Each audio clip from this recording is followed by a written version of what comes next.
ਜੀ अस्सलामुअलैकुम जी आया ਨੂੰ ਪੰਜਾਬੀ ਤਬਸਰੇ ਦੇ ਵਿੱਚ ਤੇ ਤੁਹਾਨੂੰ ਈਦ ਮੁਬਾਰਕ ਪੰਜਾਬੀ ਤਬਸਰੇ ਵੱਲੋਂ। ਜਿੱਥੇ ਜਿੱਥੇ ਵੀ ਕੋਈ ਕੁਰਬਾਨੀ ਕਰ ਰਿਹਾ ਅੱਲਾਹ ਪਾਕ ਉਹਦੀ ਕਬੂਲ ਕਰੇ, ਜਿਹੜਾ ਨਹੀਂ ਕਰ ਰਿਹਾ ਅੱਲਾਹ ਪਾਕ ਉਹਨੂੰ ਵੀ ਤੌਫੀਕ ਦੇ। ਤੇ ਅਸੀਂ ਅੱਜ ਪ੍ਰੋਗਰਾਮ ਕਰਨੇ ਆ ਈਦ ਦਾ ਦਿਨ ਹੈ, ਸਾਡੇ ਨਾਲ ਮੌਜੂਦ ਨੇ ਨਸੀਮ ਭਾਈ। ਅੱਜ ਅਸੀਂ ਇਹਨਾਂ ਨੂੰ ਪੁੱਛਣਾ ਕਿ ਇਹਨਾਂ ਦੀ ਬਚਪਨ ਤੋਂ 55 ਤੱਕ ਈਦਾਂ ਕੈਸੀਆਂ ਗੁਜ਼ਰੀਆਂ ਨੇ, ਕੀ ਫਰਕ ਆਇਆ ਬਚਪਨ ਤੋਂ 55 ਤੱਕ। ਜਦੋਂ ਆਪੂ ਬੱਚੇ ਸੀ ਤਾਂ ਉਦੋਂ ਕੈਸੀ ਈਦ ਸੀ, ਜਦੋਂ ਹੁਣ ਆਪਣੇ ਬੱਚੇ ਹੋ ਗਏ ਤਾਂ ਹੁਣ ਈਦ कैसी है। जी अस्सलाम वालेकुम नसीम जी। वास्सलाम फखर भाई, क्या हाल है? जी सर जी, कैसा मिजाज ने, कैसी गुजरी है ईद? आज अच्छी गुजर गया। साਡਾ पहला दिन सी ईद दा ते गुजर गया है। इंशाल्लाह कल दूसरा दिन दी कुर्बानी सुबह करनी है सवेरे जाके।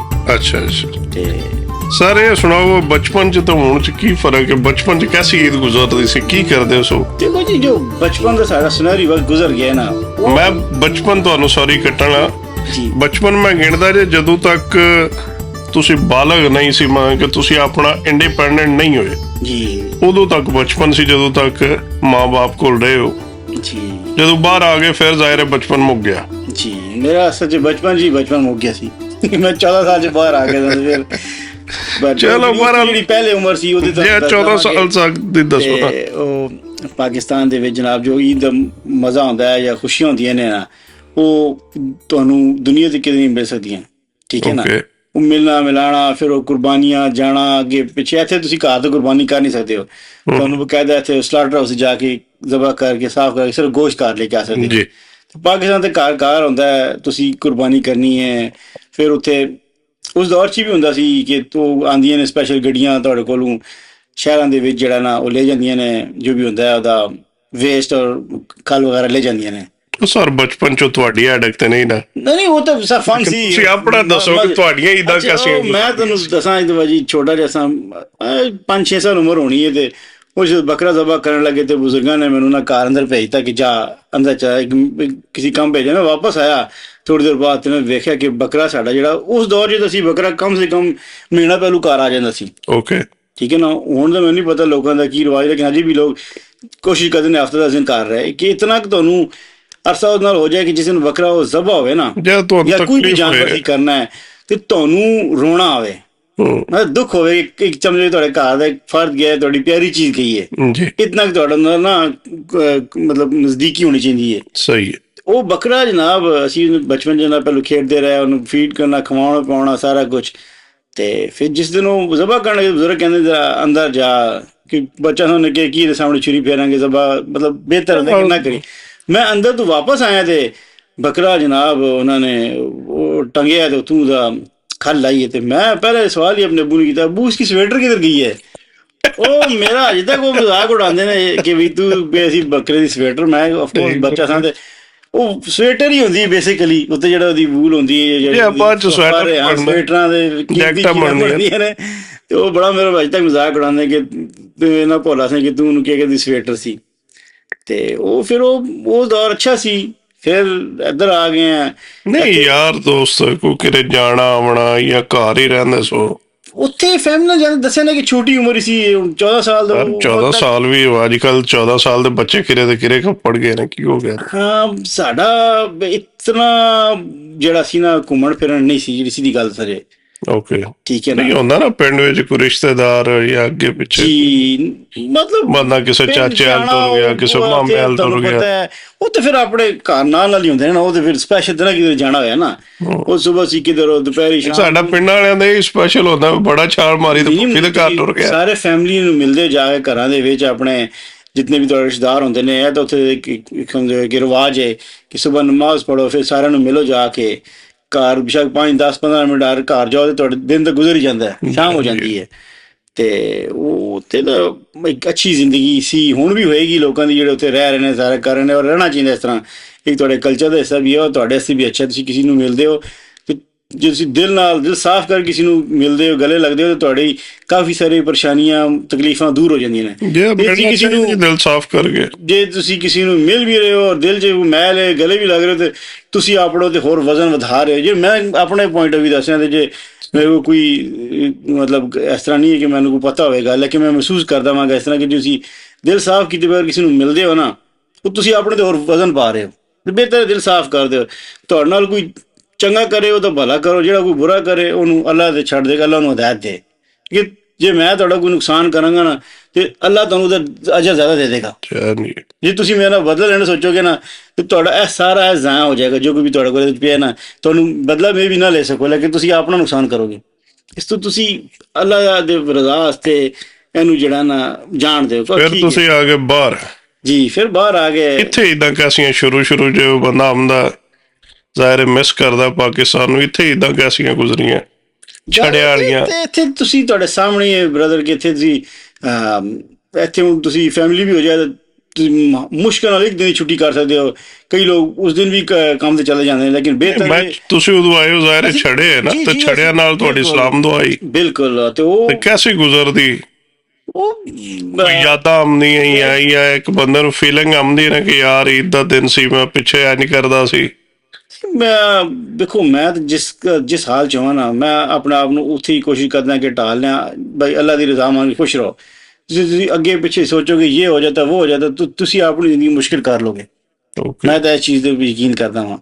ਕਦੇ ਵੀ ਨਹੀਂ ਸੋਚਿਆ ਸੀ ਪਿੱਛੇ ਕਿ ਜਿਸ ਤੁਹਾਨੂੰ ਪਤਾ ਹੋਵੇ ਕਿ ਮੈਂ ਨਹੀਂ ਜਾ ਸਕਦਾ ਜਾਂ ਮੇਰੇ ਨਹੀਂ ਜਾਣਾ ਨਹੀਂ ਹੁੰਦਾ, ਲੇਕਿਨ ਇੱਕ ਮਿਸ ਤਾਂ ਬੰਦਾ ਕਰਦਾ ਹੀ ਹੈ, ਫੀਲਿੰਗ ਤਾਂ ਮਹਿਸੂਸ ਹੁੰਦਾ ਹੀ ਹੈ। ਜੀ ਬਿਲਕੁਲ, ਤੁਹਾਨੂੰ ਮਹਿਸੂਸ ਹੁੰਦਾ ਹੈ। ਤੇ ਫਿਰ ਅੱਛਾ ਗੁਜ਼ਰਿਆ। ਫਿਰ ਉਸ ਵੀ ਇਸ ਤਰ੍ਹਾਂ ਹੀ ਇੱਥੇ ਜੇ ਤੁਹਾਡਾ ਹਿਸਾਬ ਕਿਤਾਬ ਹੈ ਕਿ ਤੁਸੀਂ ਸਲਾਟਰ ਹਾਊਸ ਜਾਓ, ਉੱਥੇ ਬੱਕਰਾ ਆਪਣਾ ਪਸੰਦ ਕਰੋ ਤੇ ਜ਼ਬਾ ਕਰਾ ਕੇ ਤੇ ਆਪਣਾ ਗੋਸ਼ਤ ਘਰ ਲਿਆਓ। ਮੈਂ ਕੁਰਬਾਨੀ ਕਰਦੇ ਹੋ ਜੀ ਕਰਨੀ ਚਾਹੀਦੀ। ਜਿੱਥੇ ਤੁਸੀਂ ਹੋ ਤੁਸੀਂ ਉੱਥੇ ਕੁਰਬਾਨੀ ਕਰੋ। ਜੇ ਅੱਜ ਨਵਾਂ ਫਤਵਾ ਆਇਆ ਨਾ, ਉਹ ਕੀ ਆ ਗਏ ਕਿ ਤੁਸੀਂ ਅਗਰ ਇੱਥੇ ਹੋ ਤਾਂ ਤੁਸੀਂ ਪਾਕਿਸਤਾਨ ਕੁਰਬਾਨੀ ਨਹੀਂ ਕਰ ਸਕਦੇ। ਐਸੀ ਗੱਲ ਜੇ ਆਇਆ ਤਾਂ, ਲੇਕਿਨ ਇੱਕ ਹੋਰ ਮੈਂ ਤੁਹਾਨੂੰ ਛੋਟੀ ਜਿਹੀ ਗੱਲ ਨਾਲ ਜਮ੍ਹਾਂ ਕਰ ਦਿਆਂ ਤੁਹਾਡੇ ਨਾਲ। ਇਹ ਹਦੀਸ ਮੁਬਾਰਕ ਵੀ ਮੈਂ ਤੁਹਾਡੇ ਨਾਲ ਸ਼ੇਅਰ ਵੀ ਕਰ ਦੇਵਾਂਗਾ ਕਿ ਮਿਸਾਲ ਦੇ ਤੌਰ ਤੇ ਇੱਥੇ ਇਸ ਦਫਾ ਹਮੇਸ਼ਾ ਹੀ ਇਸ ਹੁੰਦਾ, ਲੇਕਿਨ ਇਸ ਦਫਾ ਤੁਹਾਡੀ ਜਿਸ ਗੱਲ ਪਾਕਿਸਤਾਨ ਈਦ ਸੀ ਤੁਹਾਡੇ ਕੋਲ ਇੱਕ ਦਿਨ ਪਹਿਲੇ ਸੀ, ਤੁਹਾਡੀ ਈਦ ਨਮਾਜ਼ ਨਹੀਂ ਪੜ੍ਹੀ ਸੀ। ਤੁਸੀਂ ਜੇ ਇੱਥੇ ਨਮਾਜ਼ ਪੜ੍ਹੀ ਤੇ ਪਾਕਿਸਤਾਨ ਆਲਮੋਸਟ ਮਗਰਿਬ ਹੋ ਚੁੱਕੀ ਸੀ।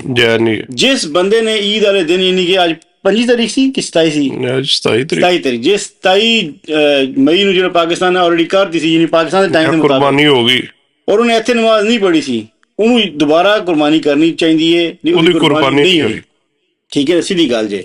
ਤੇ ਬਾਕੀ ਨਹੀਂ, ਲੇਕਿਨ ਇੱਕ ਬੰਦਾ ਕਹਿੰਦਾ ਜੀ ਆ ਫਲਾਣੇ ਦੇ ਨਾਂ ਦੀ ਕਰਨੀ ਹੈ, ਪੈਸੇ ਇੱਥੋਂ ਭੇਜਦਾ, ਆਪਣੇ ਨਾਂ ਦੀ ਨਹੀਂ ਕਰਦਾ, ਹੋ ਜਾਏਗੀ। ਫਿਰ ਉਹ ਕਿਸੇ ਮੌਲਵੀ ਸਾਹਿਬ ਨੂੰ ਪੁੱਛੋ। ਮੈਂ ਦੇਖੋ ਨਾ ਇਹਦੇ 'ਚ ਨਹੀਂ, ਉਹਦੇ ਵਿੱਚ ਤਾਂ ਉਹਦੇ ਨਮਾਜ਼ ਪੜ੍ਹਨੀ ਹੈ, ਨਾ ਪੜ੍ਹਨਾ ਤਲਕ ਨਹੀਂ ਨਾ। ਬਿਲਕੁਲ, ਉਹ ਤਾਂ ਵੇਖੋ ਜੇ ਤੁਸੀਂ ਆਪਣੇ ਬਜ਼ੁਰਗਾਂ ਦੀ ਕਰਨਾ ਚਾਹੁੰਦੇ ਹੋ ਜਾਂ ਜੇ ਤੁਹਾਡੀ ਪਾਕਿਸਤਾਨ ਫੈਮਿਲੀ ਰਹਿੰਦੀ, ਮਾਂ ਪਿਓ ਭੈਣਾਂ ਭਾਈ ਰਹਿੰਦੇ ਨੇ, ਜਾਂ ਮਤਲਬ ਉਹਨਾਂ ਨੂੰ ਤੁਸੀਂ ਭੇਜਦੇ ਕਿ ਉਹ ਕਰ ਦੇਣ ਆਪਣੇ ਤੁਹਾਡੀ ਤਰਫੋਂ, ਇਹ ਨਹੀਂ ਕਿ ਪੈਸੇ ਤੁਸੀਂ ਭੇਜ, ਲੇਕਿਨ ਉਹਨਾਂ ਆਪਣੀ ਤਰਫੋਂ ਕਰ ਦਿੱਤੇ, ਉਹ ਅੱਛੀ ਗੱਲ ਹੈ, ਕੋਈ ਮਸਲਾ ਨਹੀਂ ਹੈ। ਲੇਕਿਨ ਤੁਸੀਂ ਕਹੋ ਨਾ ਕਿ ਮੈਂ ਕੁਰਬਾਨੀ ਕਰ ਰਿਹਾ ਉੱਥੇ, ਫਿਰ ਤੁਹਾਡੀ ਨਮਾਜ਼ ਇੱਥੇ ਹੋਣਾ ਜ਼ਰੂਰੀ ਹੈ। ਹੁਣ ਮੈਂ ਪਾਕਿਸਤਾਨ ਵੀ ਕੁਰਬਾਨੀ ਹੋ ਰਹੀ, ਲੇਕਿਨ ਅੱਜ ਹੋਏਗੀ। ਮੈਂ ਨਮਾਜ਼ ਪੜ੍ਹ ਬੈਠੇ ਹਾਂ, ਅੱਜ ਉੱਥੇ ਹੁਣ ਸੂਰਜ ਨਿਕਲਿਆ, ਹੁਣ ਜਾਨਵਰ ਜ਼ਬ੍ਹ ਹੋ ਜਾਏਗਾ। ਠੀਕ ਹੈ ਨਾ, ਸਹੀ। ਤੇ ਲੇਕਿਨ ਉਹ ਜੇ ਪਹਿਲੇ ਦਿਨ ਉਹਨਾਂ ਦਾ ਪ੍ਰੋਗਰਾਮ ਬਣ ਗਿਆ ਸੀ, ਮੈਂ ਕਿਹਾ ਜੀ ਫਿਰ ਮੇਰੀ ਕੁਰਬਾਨੀ ਤਾਂ ਨਹੀਂ ਹੋਣੀ, ਤੁਸੀਂ ਕਰਨੀ ਤੇ ਫਿਰ ਆਪਣੀ ਮਰਜ਼ੀ ਨਾਲ ਜ਼ਬ੍ਹ ਕਰ ਲਓ। ਜਾਨਵਰ ਨੇ ਕਿਹਾ ਨਹੀਂ, ਫਿਰ ਤੁਹਾਡੀ ਨਮਾਜ਼ ਹੋ ਲੈਣ ਦਿਓ। ਤੇ ਉਹ ਜੇ ਪਹਿਲੇ ਦਿਨ ਹੋ ਜਾਂਦੀ ਤੇ ਫਿਰ ਮੇਰੀ ਕੁਰਬਾਨੀ ਨਹੀਂ ਹੋਣੀ ਸੀ, ਮੇਰੀ ਤਰਫੋਂ ਜਾਨਵਰ ਜ਼ਬ੍ਹ ਹੋ ਜਾਣਾ ਸੀ। ਤੇ ਬਿਹਤਰ ਹੈ। ਬਾਕੀ ਦੇਖੋ, ਜਿਹੜਾ ਮੇਰਾ ਕੋਈ ਥੋੜਾ ਬਹੁਤ ਇਲਮ ਹੈ, ਕੁਰਬਾਨੀ ਦਾ ਹੁਕਮ ਜਿਸ ਇਬਰਾਹੀਮ ਅਲੈਹਿਸਲਾਮ ਨੂੰ ਆਇਆ ਸੀ ਨਾ, ਤੇ ਉਹ ਉਹਨਾਂ ਨੂੰ ख्वाब 'ਚ ਹੀ ਗਲਬਨ 3 ਦਫਾ ਦਿਖਾਇਆ ਗਿਆ ਸੀ ਕਿ ਆਪਣੀ ਕਿਸੇ ਪਿਆਰੀ ਚੀਜ਼ ਨੂੰ, ਮਹਿਬੂਬ ਖਲੀਲੁੱਲਾਹ ਜਿਹੜਾ ਕਿ ਮੇਰੇ ਖਲੀਲ ਕਿ ਕੋਈ ਪਿਆਰੀ ਚੀਜ਼ ਕੁਰਬਾਨ ਕਰ। ਤੇ ਅੱਲਾ ਨੇ ਉਹਨਾਂ ਨੂੰ ਬਹੁਤ ਬਜ਼ੁਰਗੀ ਦੇ ਵਿੱਚ ਜਾ ਕੇ ਨਾ ਬਹੁਤ ਪਿਆਰਾ ਬੇਟਾ ਇਸਮਾਈਲ ਅਲੈਹਿਸਲਾਮ ਅਤਾ ਫਰਮਾਇਆ। ਤੇ ਉਹਨਾਂ ਨੇ ਕਿਹਾ ਇਸ ਤੋਂ ਪਿਆਰੀ ਚੀਜ਼ ਤੇ ਮੈਨੂੰ ਫਿਰ ਕੋਈ ਦੁਨੀਆ ਤੇ ਨਹੀਂ ਲੱਗ ਸਕਦੀ ਨਾ, ਖੁਦ ਸੋਚਿਆ ਜਾਏ।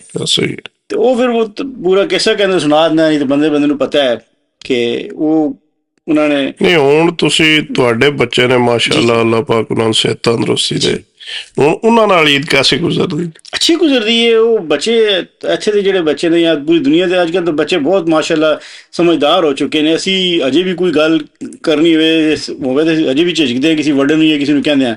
ਇੱਥੇ ਦੇ ਜਿਹੜਾ ਅੱਜ ਕੱਲ੍ਹ ਜਵਾਨ ਹੋ ਰਹੇ ਨੇ ਬੱਚੇ, ਜਿੱਥੇ ਵੀ ਪਾਕਿਸਤਾਨ ਹੋਣ, ਇੱਥੇ ਹੋਣ, ਉਹਨਾਂ ਦੀ ਕੋਈ ਝਿਜਕ ਸ਼ਰਮ ਨਹੀਂ। ਉਹਨਾਂ ਨੇ ਸਾਫ਼ ਕਹਿਣਾ ਵੀ ਅਸੀਂ ਇੱਥੇ ਤੇ ਜਾਣਾ, ਅਸੀਂ ਇਹ ਕਰਨਾ। ਠੀਕ ਹੈ ਨਾ।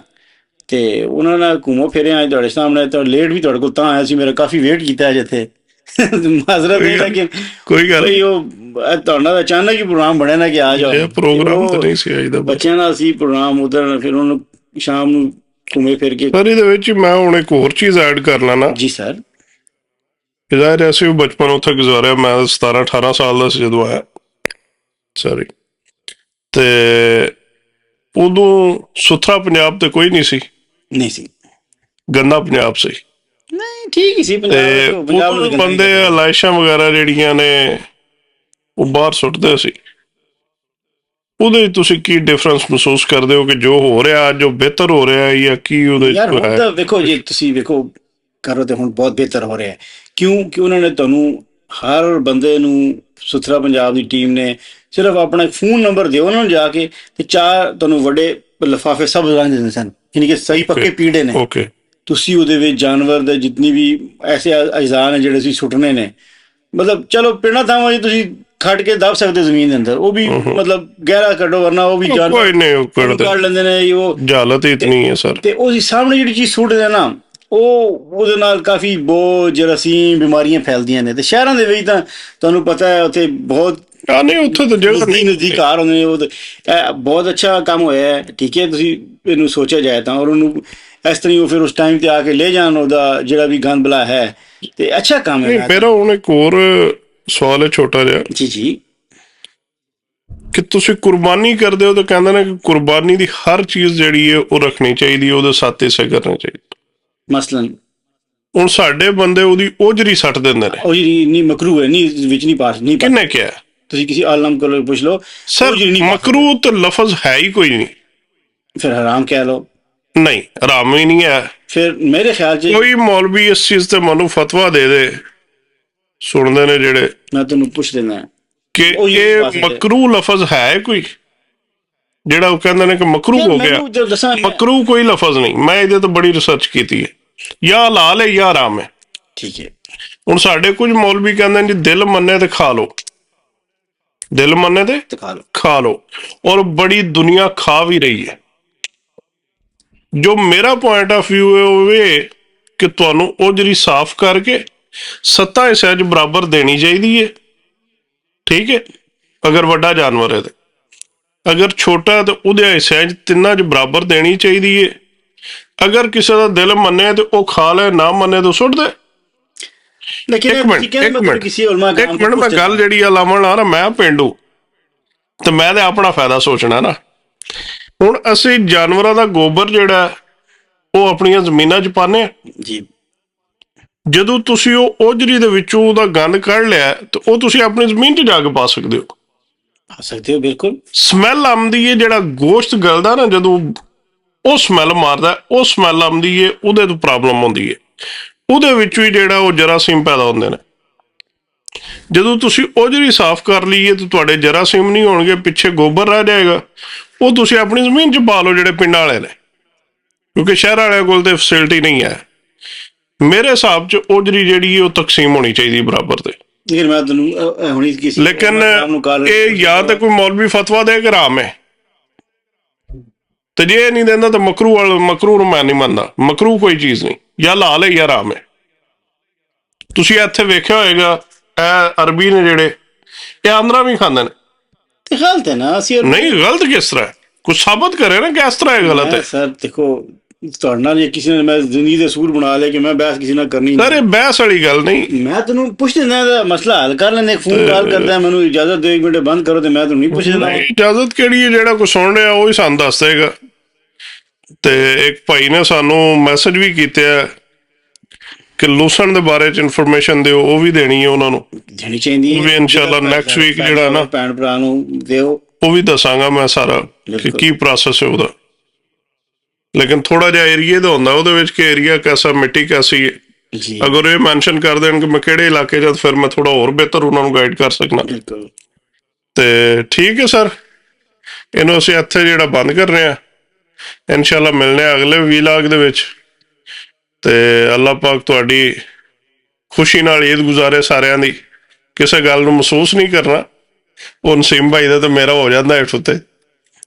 ਤੇ ਇਨਸ਼ਾਅੱਲਾ ਅਗਲੇ ਵਲੌਗ 'ਚ ਮਿਲਦੇ ਹਾਂ। ਅੱਛਾ ਲੱਗੇ ਤਾਂ ਲਾਈਕ, ਸ਼ੇਅਰ ਔਰ ਸਬਸਕ੍ਰਾਈਬ ਕਰੋ। ਅੱਲਾਹ ਹਾਫਿਜ਼।